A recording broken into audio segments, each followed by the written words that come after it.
Director McCormick. Hello? Yes. And Gary. Yeah, no, that's a good. Okay. We'll let them in. This can construed as. I'm just going to need a second, Chair. Again, because you have no process. Yeah.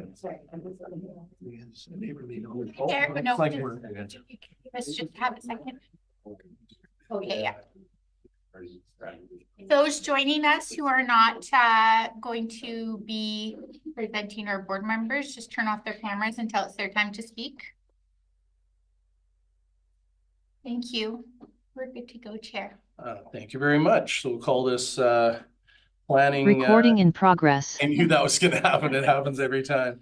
The Catholic Regional District Planning Committee to order here for Wednesday, July 3rd already.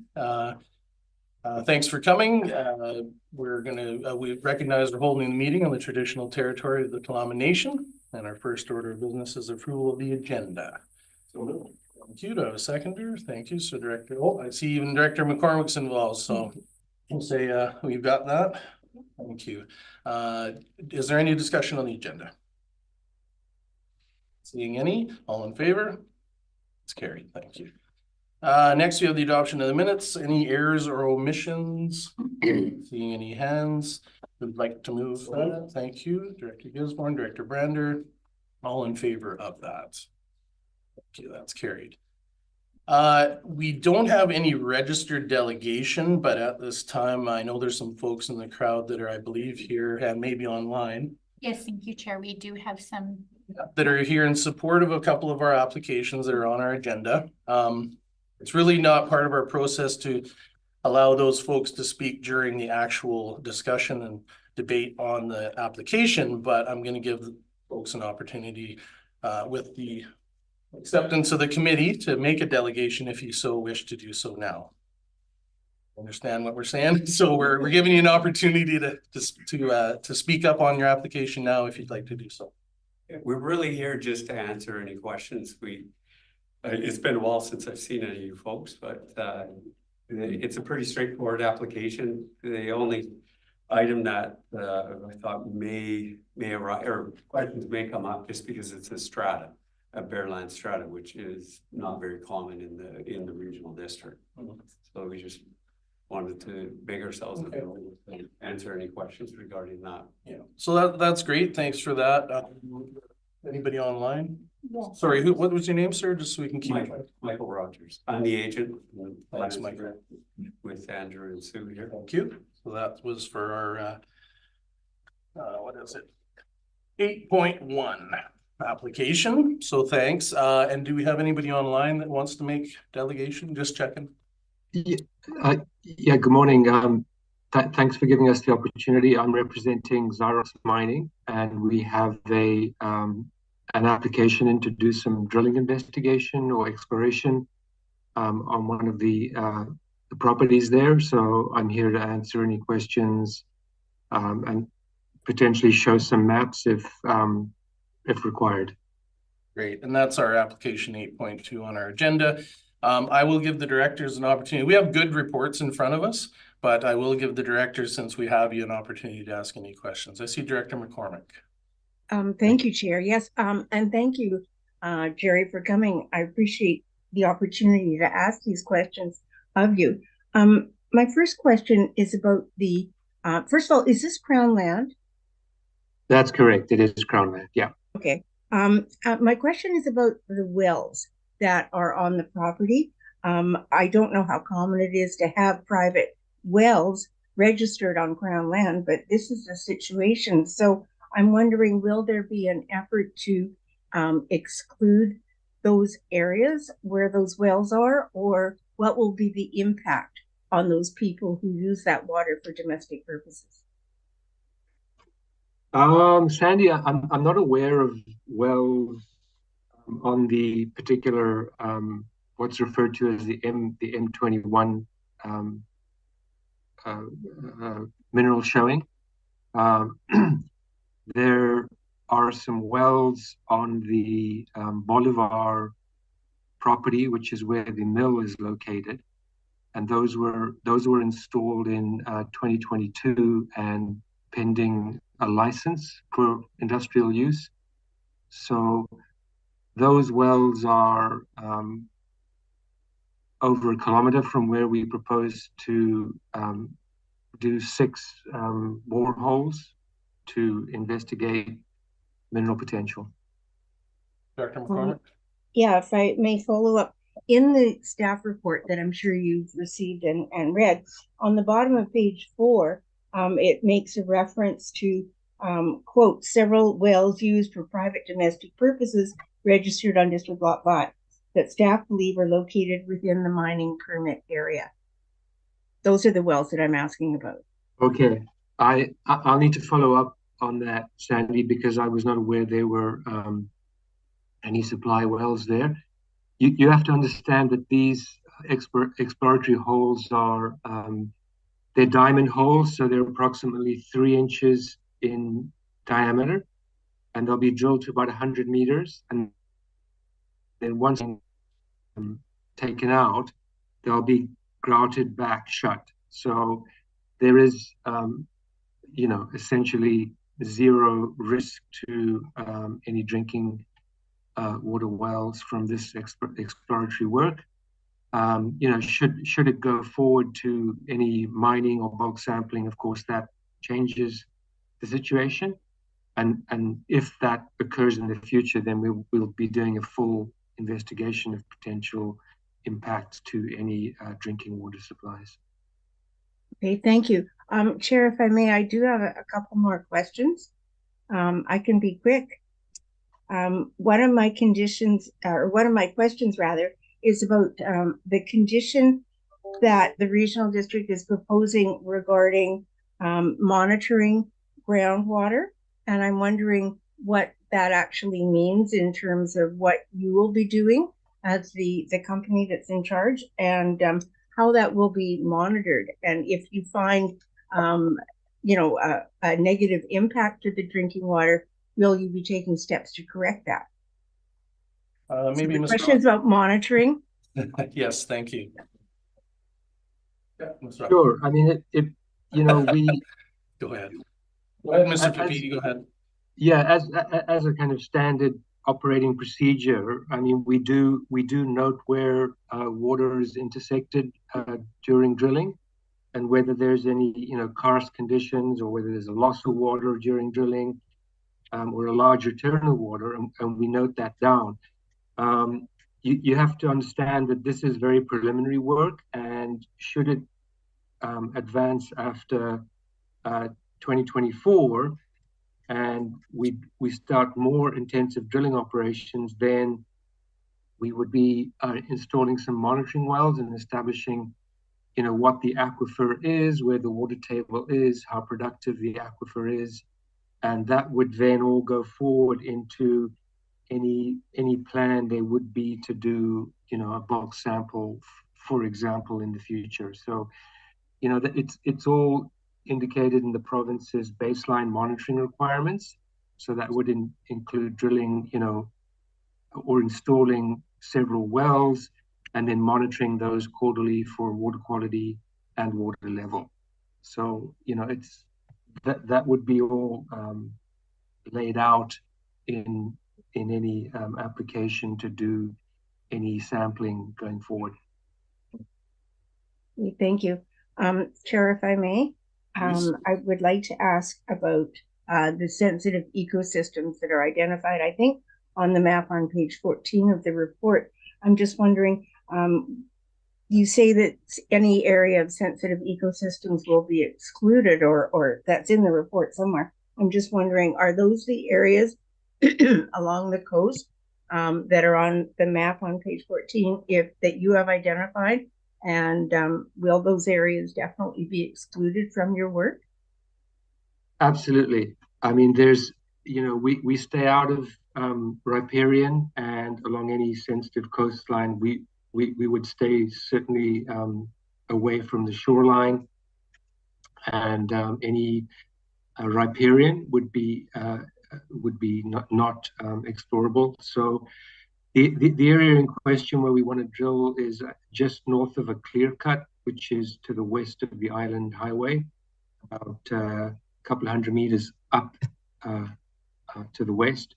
So if you look at the referral, you'll note that it's a very small area where we're interested in exploring the contact between the volcanics and the limestone, which has hosted copper gold mineralization on the island. So at this stage, it's really, following up on work that was done in the last century, where there was some significant showings or some interesting showings anyway. So this is very preliminary kind of follow-up based on our geologists' interpretations. Mhm. And, it's very early days on those particular properties to be, talking about a potential resource. So, this is really step one of multiple steps that may or may not lead to a resource being defined. Right, I I understand. Chair, if I may ask one final question, please, and that is regarding the ongoing nature of the restoration work that is it mentioned in the conditions. It's also spelled out quite clearly in our official community plan for Area D. I'm just wondering, when you drill a hole that's only 3 inches in diameter, clearly that's going to disturb a greater area than that for the equipment and so on. How will your ongoing restoration work? Will you drill a hole, find your what you need to find out, and then fill it up and recover as you go each one? Or what will that look like? And Yeah, that's my sure. final question. Thanks. Yes, Sandy, fine. That's a drill pad is, you're right, a drill pad is established where the brush is cleared, and that's usually a footprint of about 10 meters by 15 meters.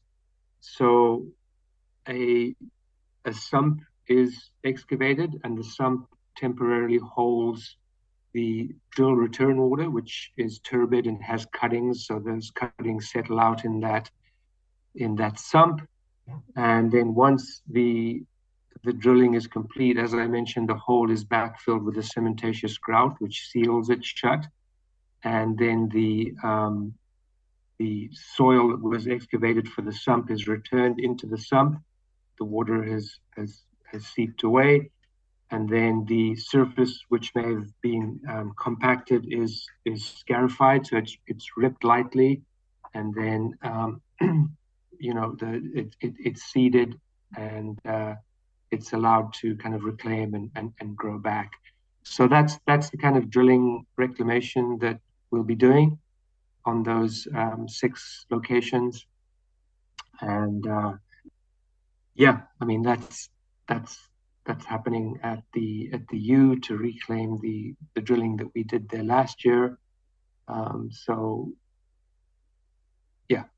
That's what we do, and typically in those areas the bush rebounds quite quickly because there's a lot of seed store in those soils, so it doesn't seem to be a problem with vegetation coming back. Okay, thank you very much, Chair. Yeah, you're welcome. Thank you. Good questions, and we'll be discussing this more when we get into our agenda item. So thank you for our delegations that made presentation. I just asked one question for the earlier application in my area there, 8.1, since we have you folks. I mean, it's really around the same questions that the community is going to ask. We've had there's water, it's the watershed right next door and actually onto that property, and wells versus the lakes that are there, and really any further information as far as water sourcing, how confident you are about supplying those properties with water that in our OCP and other in the bylaw, water is prime. So just making any further information for folks in the community, be talking about this, and it'd be good to hear. Sure. Sure. Well, hang on, Mr. Papini. Oh, okay. Sorry, this was for somebody else. I thought it was. Yes. Thank you, sir. Thank you. That's okay. Any comments on that? Well, I think you may be aware we're working with Lamination, looking at options for water supply in London and for their property in particular. we've completed quite a bit of work, 2 phases of work so far, and have identified a deep aquifer system that's around about 500 feet, that's connected to a major fault seeing system that runs all the way up through the Malaspina Peninsula.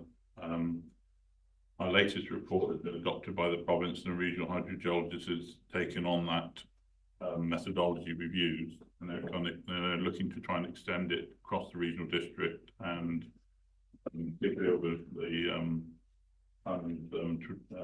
treaty land, try and identify what resources in total are at present.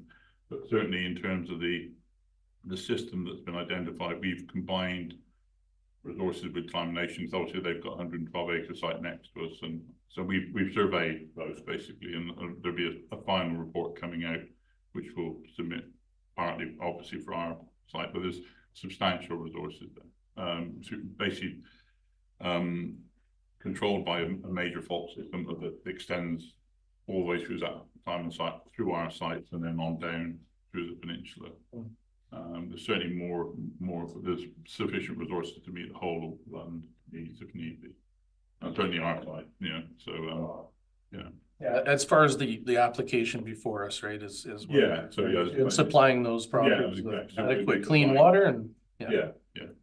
So we met back on site. That's what I was hoping you said. So yeah, we've gone through that. Yeah. But the aim will be we haven't decided yet whether we're going to put individual wells. Okay. Or we could actually tap into a major fault at the very top of the site, which we think would then supply the whole site with gravity. I think Jack's preference is to put individual wells and have everybody separate. But those obviously benefits in doing but we may just go, there's sufficient connection between all the layout we've come up with is based around the natural biogeographical boundaries, soil, geology, hydrogeology. So each site can tap into that system if it needs to, the way we've set it up. So, great. Thanks. Well, obviously we'll be talking about this a little bit further. So thanks, and thanks to the committee for the latitude to do this. I think it was good for both applications. So we'll get back on track here. I don't see any unfinished business. Thank you. Correspondence. We do have two pieces of correspondence. One from Ravi Kahlon, the Minister of Housing. That's 6.1, and one from Savary Island Land Trust. Any business arising from the correspondence? Director Gisborne. Yeah, I'd like to pull 6.1 and have it, I guess, a 7.1. 7.1, okay. And I'll just touch on 6.2 just for people who are following along. I recommend you check out our correspondence from SILT. They do a lot of good work on Savary, and there's an effort to save another piece of the island that's very special ecologically and to the heart of the people on Savary. So it's a pretty cool effort. I saw an update today. They're very close to actually getting their goal, and I think they're gonna make it. So pretty cool effort to get behind. So thank you for that. We will move on to business. So I guess we have 7.1, Director Gisborne. Yeah, just a very kind of brief preamble. I got this finally got in front of my computer yesterday, so this is when I actually read the planning committee agenda and read this. So my apologies to any of our staff if I haven't sent anything in sooner.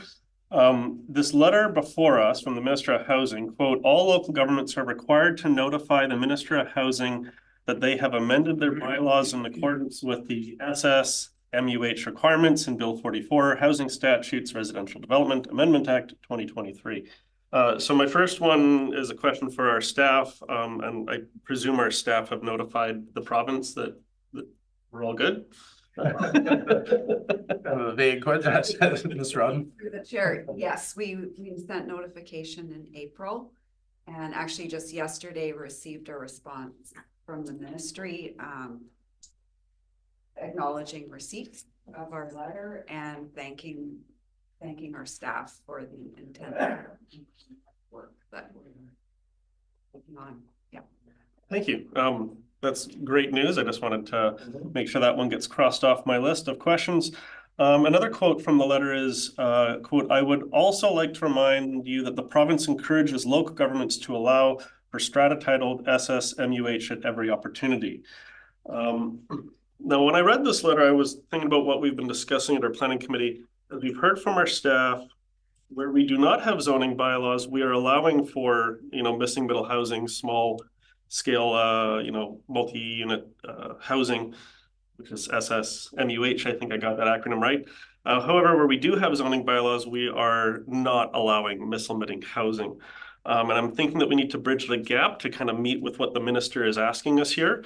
And I'd also like to remind the committee that on June 5th, the board adopted, quote, that the board directs staff to schedule a meeting with the Honourable Ravi Kahlon, Minister of Housing, regarding consideration of capacity funding grant flexibility. And I'm thinking that's probably going to show up at UBCM, and I would hopefully not like to show up empty-handed. And I think that one of the ways that we can, present to the minister to say, hey, we're working on this and we're coming up with ideas and we're trying to make sure that we dot our I's and cross our T's. And I think a good way forward would be to establish a working group to work on ideas for amending our housing policies as found in our OCPs and zoning bylaws. So I was going to put forward a motion, and I think I sent it to our staff, and I hope I got the language right. I might have screwed it up, but I think the intent is there, that the committee recommend that the board direct staff to establish a working group for the purposes of increasing the diversity of housing in relation to QRDs, OCPs, and zoning bylaws. I think that's what you've got there, right? Yeah, and I think it conveys the intent. I'm not sure if it is the correct process, because it might actually be, we might need to have terms of reference or other things. But this is to get it on the table because, of course, we have the meeting coming up in September. So. Okay, so under new business, typically, of a complex nature, we have to handle this so that the directors have a chance to parse it out and time to think about the motion. I think I understand your intent. We've been talking a lot as a board and as different committees about defining the issues. So I understand the intent. I'm just wondering how we should maybe handle this here. Do we have another meeting before UBCM? I'm just wondering what's your recommendations? Thank you. So I don't know if this is in relation to, is it in relation to UBCM, but regardless, the procedure bylaw does, I think that this is a little bit more complex than a simple, and our procedure bylaw does outline that if they are complex of nature or they may affect existing board bylaws and policies, they shall be introduced as a notice of motion for placement on a future agenda. So this might meet that criteria. I'm just hoping that we have time to kind of establish a group if that's what we decide, right? Maybe go to Ms. Rodden.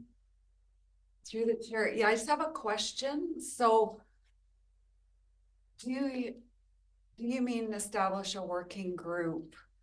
Would it be composed of like the development community? It could. Or like I was thinking yeah, that's okay. I was thinking, like the health inspector, get someone from Ministry of Health, because one of the things that comes up a lot with our housing is, water and sewer and those provincial requirements. Get some individuals from the development community and really take a look at, okay, what are the barriers of the current existing zoning bylaws and OCPs? And the reason why I interpreted this as business arising from correspondence is we have passed a motion to have a meeting with the Minister of Housing in September. So we would have, if we pass something today, it would be adopted by the board at the end of this month. If we postpone by a month, then it would be end of August. And I'm wondering if maybe it would be better to kind of say, hey, let's refer this to staff, and they can come back with, hey, what are the proper procedure for moving something like this forward? Or do we just postpone it until next month? No, I think that's where first of all, we don't have a seconder, and I think we have a motion. I think I understand and the intent, and I support the ideals behind that, but I do agree that I'd like to hear from staff how a working group actually comes together, who should be, who's on it, that type of thing. So I would support a motion to refer this to staff.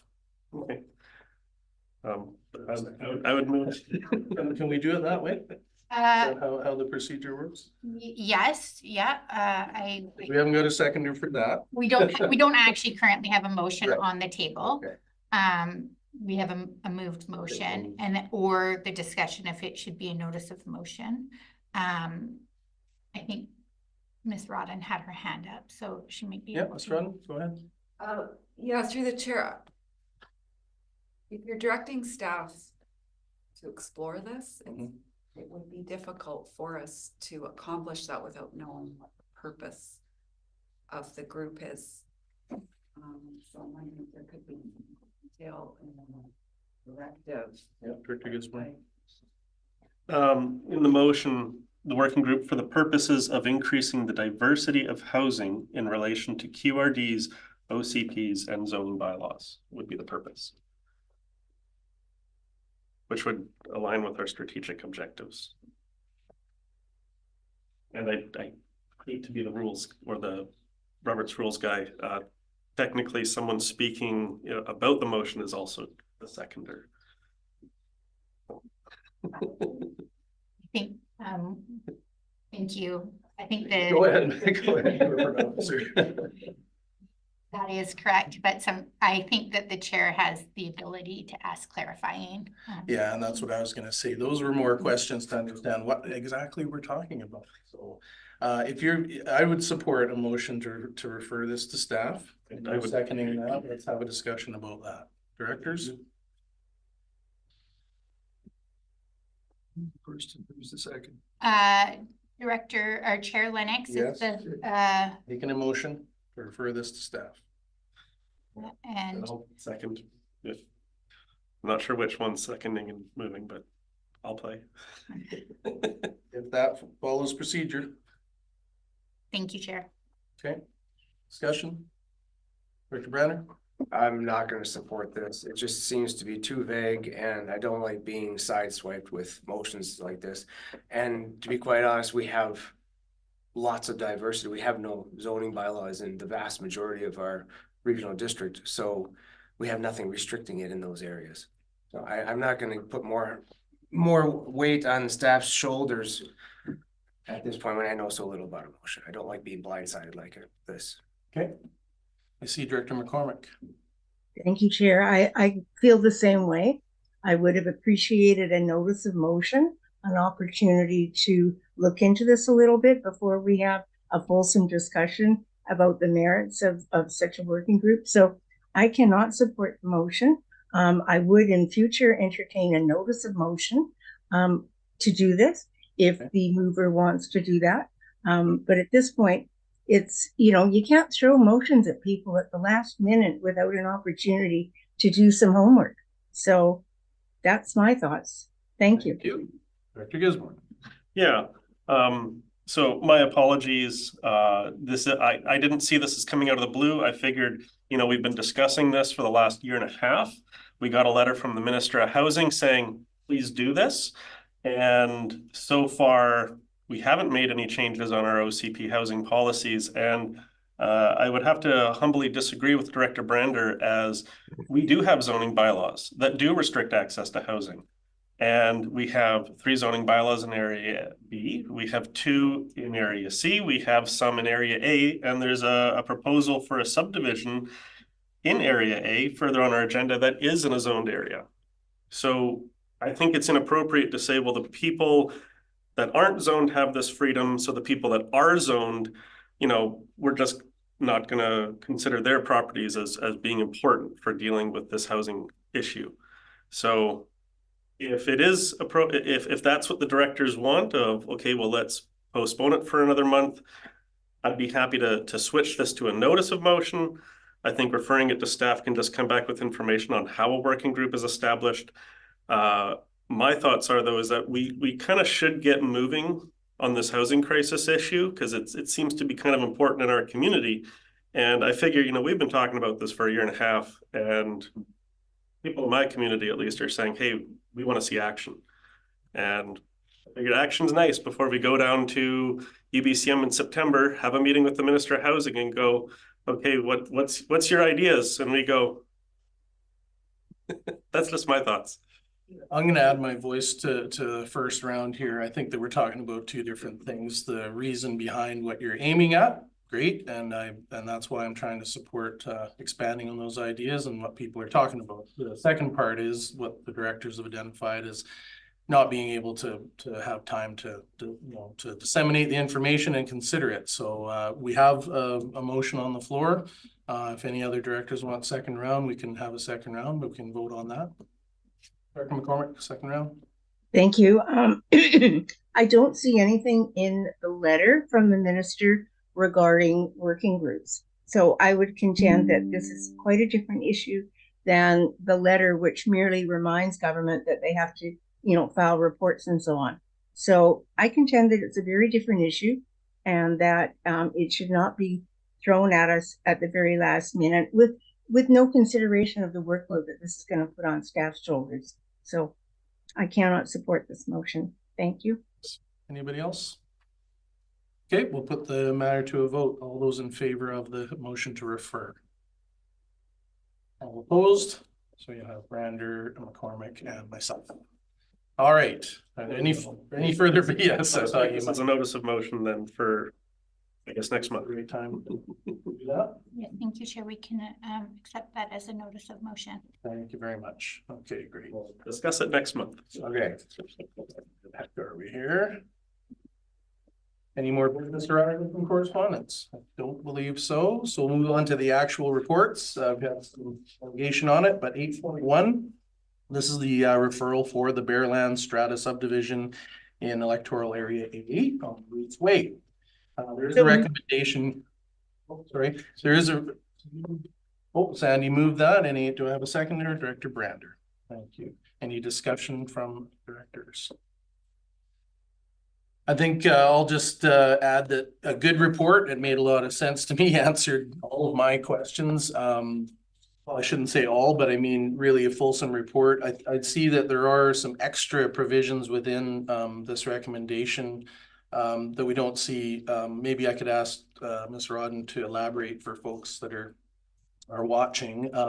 Is there any differences in this application from our normal sort of subdivision or strata applications?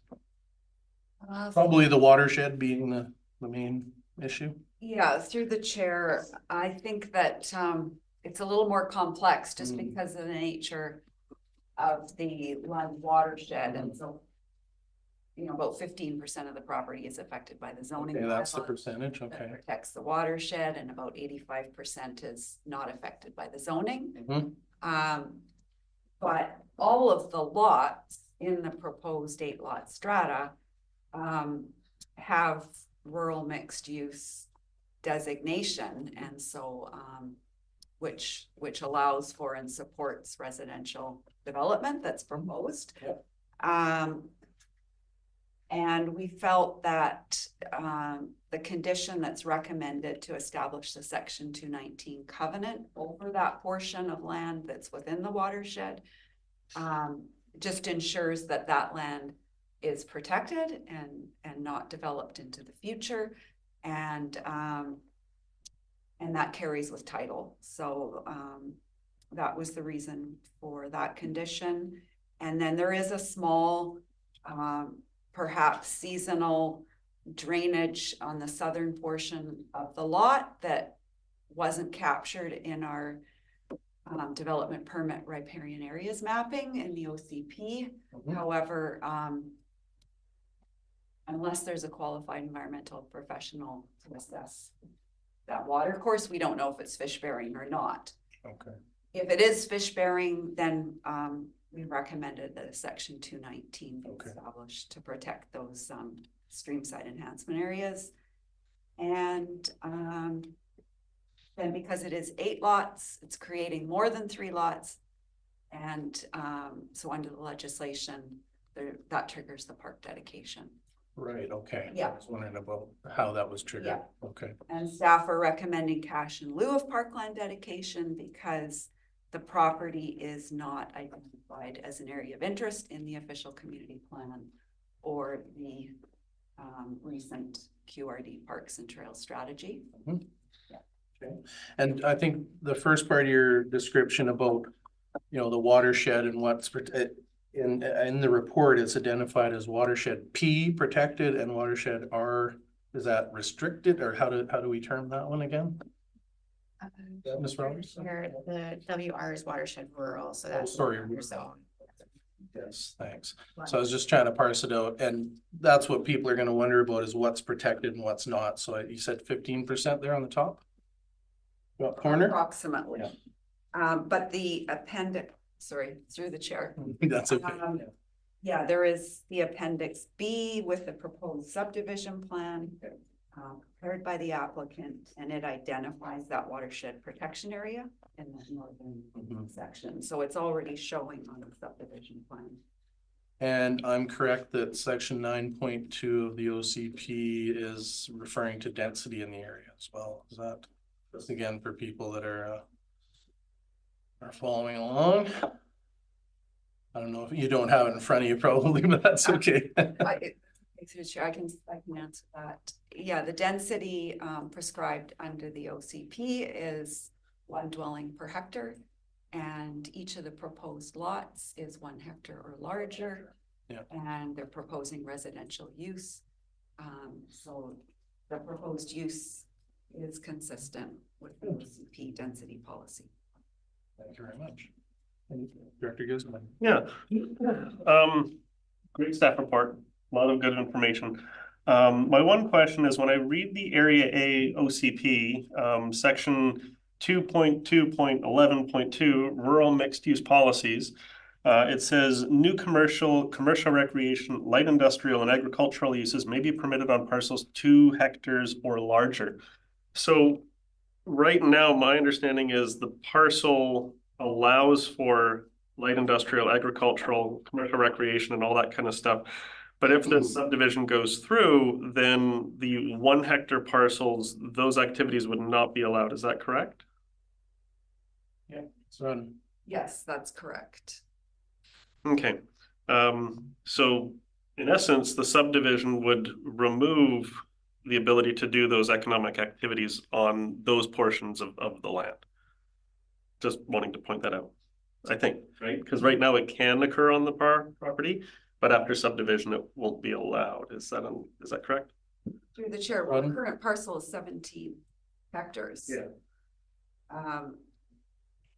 If the subdivision approved, it'll be 8 lots.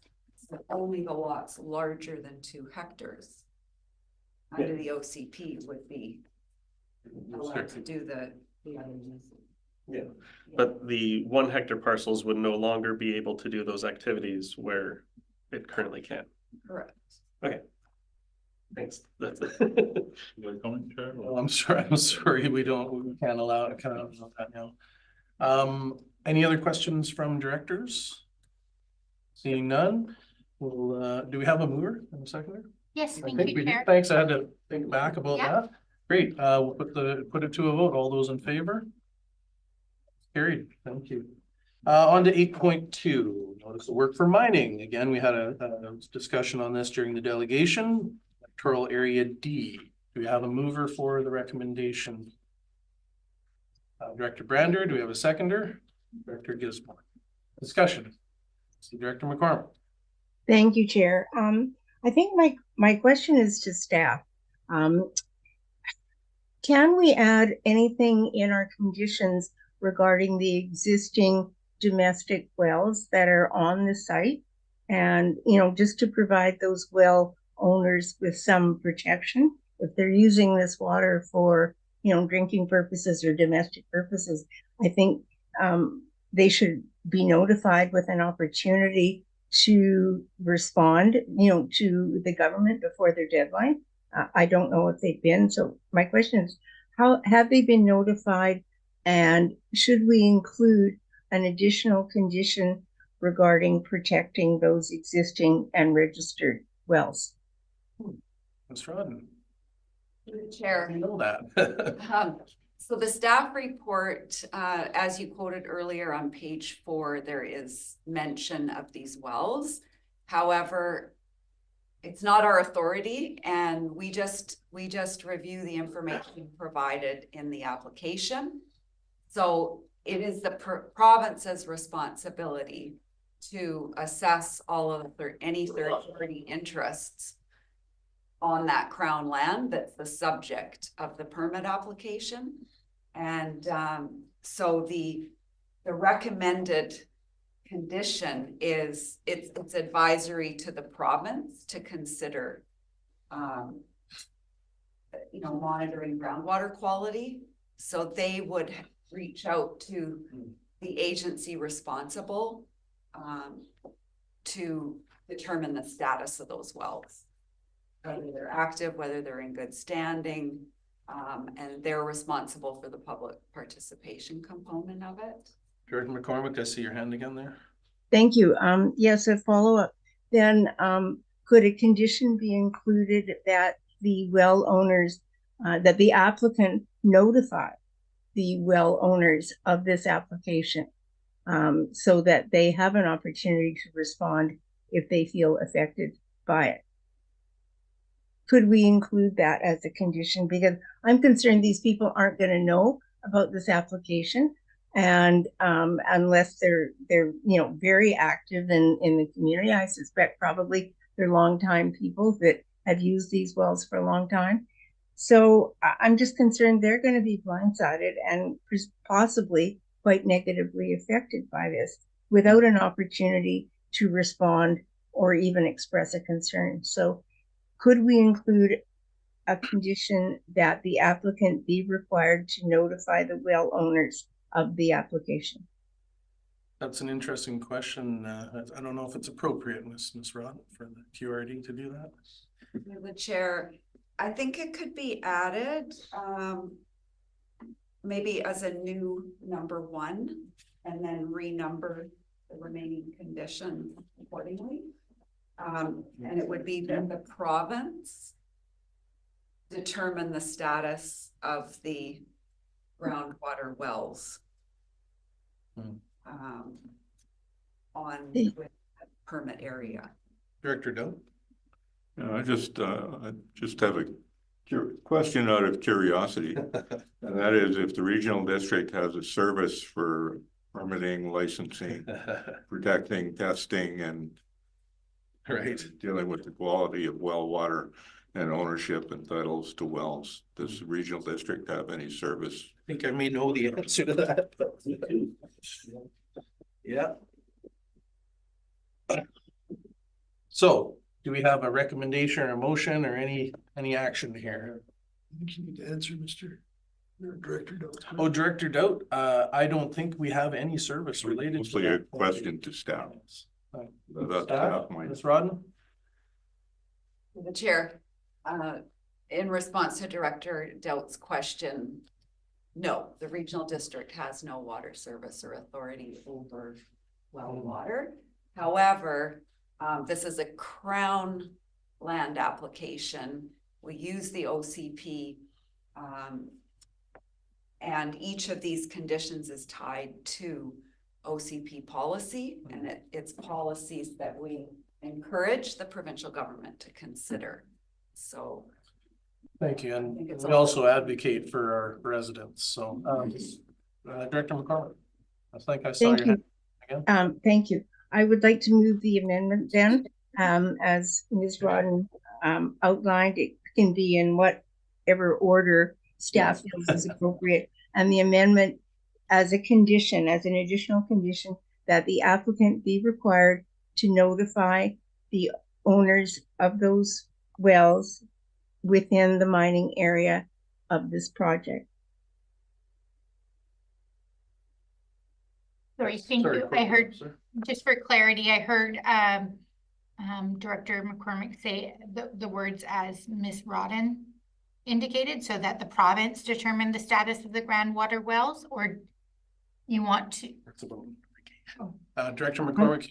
Yeah, no, it was an additional condition that the applicant be required to notify the owners of the wells located within the mining area of this application. So at least the owners are notified.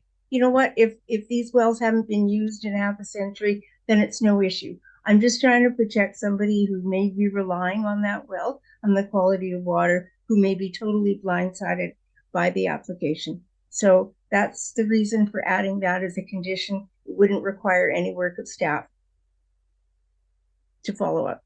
Okay, do we think we understand the addition? I'll give you some time here. Ms. Rod? Through the It's chair. almost raised your hand. Through the chair, I think it might be problematic to say that the applicant notify the well owners, because they're not going to be, they have no access to the information. It really is, process wise, it would be, I think, more accurate to have the province, either the province determine the status of the groundwater wells and notify the well holders, versus getting the applicant to do it. Okay. Fair comment, and I think it speaks to both intents. We ask the province to do their homework and notify the applicant or the neighbors. That's, I think, a good addition. How do we flesh that out for you? I'm happy to move that. Well, we just gotta get it right for the corporate officer here. Sure. Thank you. Through the chair, I'm a bit confused because the current number 1 states that the applicant be required.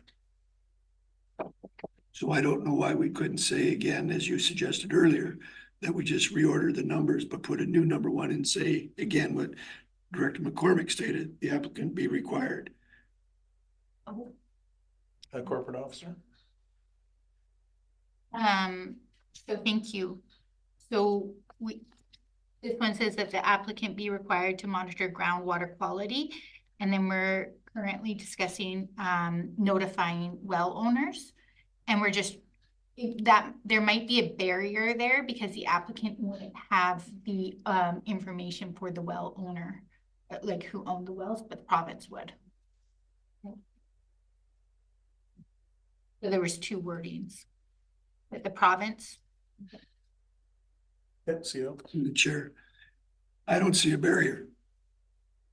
The applicant can't source that information out if we require him to. And if he asks us, we might be able to point him in the right direction as well. But I think we would point him to the province to say, go source these ones out. So I don't think there's a barrier. And I think this stands. So I think we have a new number 1, and then the current 1 through 4 get renumbered. And I like the simplicity of this, and like you said, there's options to find out that information. Keeps it straightforward. So the motion is that the applicant be required to notify the owners of these existing wells. Does that satisfy your intent? Yes, thank you. Great. Need a seconder? I think, did we have a seconder? No, we don't. Director Gisborne.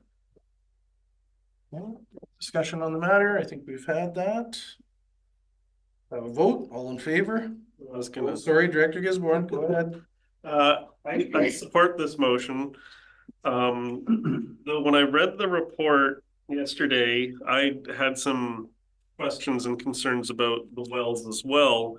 So I went onto the provincial government's website to try and find where the wells are located, because it wasn't on the mapping of the staff report. The provincial government has a mapping tool for well registration and who the owners are.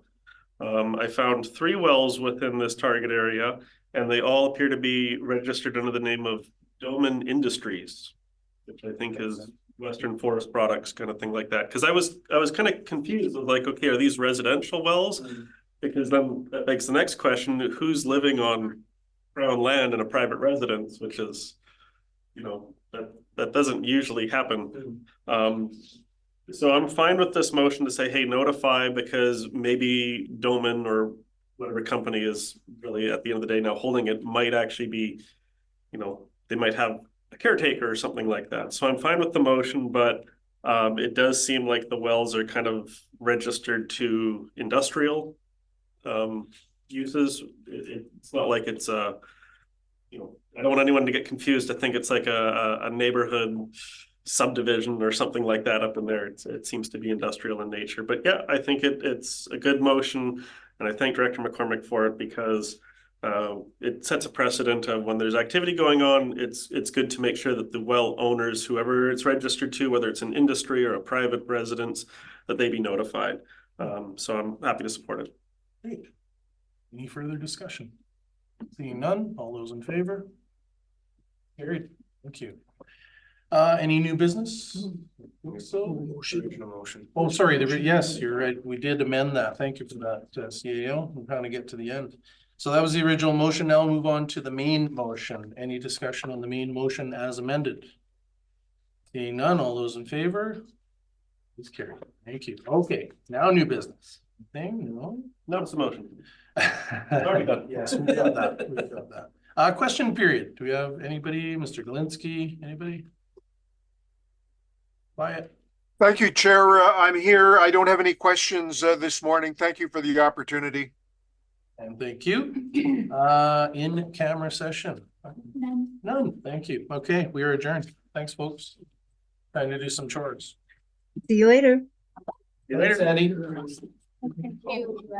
Hour and 10 minutes. This is. Oh, okay, good. Record.